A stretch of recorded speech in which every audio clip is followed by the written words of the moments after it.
Magandang Magandang Magandang Magandang araw sa inyong lahat.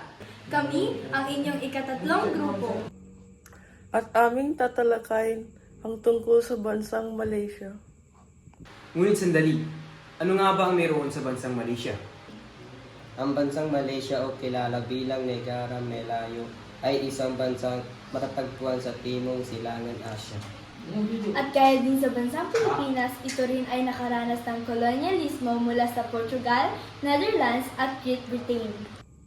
At nakakamit din naman ito ng kalayaan noong ika-31 ng Agosto 1957. Ngayon, meron na tayong kaunting kaalaman patungkol sa kasaysayan na meron sa bansang Malaysia. Pag-aralan naman natin ang mga tradisyon, kultura, paniniwala at ang mga magagandang tanawin na meron ito. At bago muna ako tatalakay dito, ay papalitan ko muna ang aking kasuotan.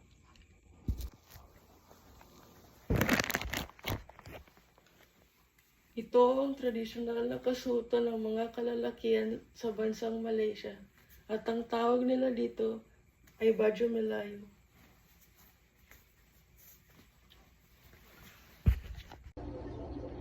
Ganun ba? Teka lang, mapapalit din ako. Ang suot ko na ito ay tradisyonal na kasuotan ng mga kababaihan sa Malaysia.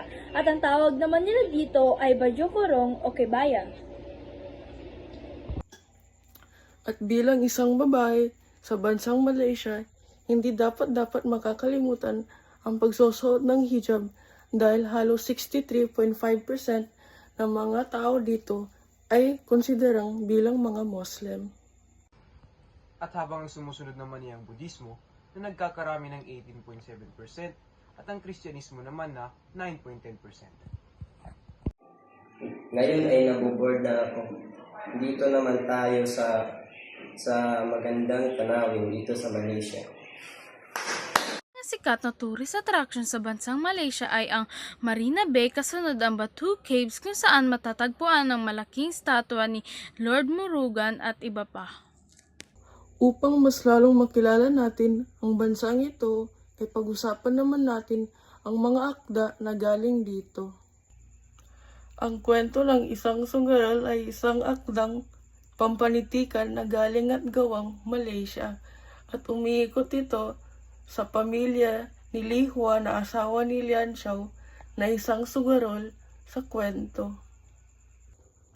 At upang makadagdag dito, meron din ibang akdang pampanitikan na galing Malaysia tulad ni Salini, Hikayat Hang Tuah at Ranjau Sepanjang Jalan.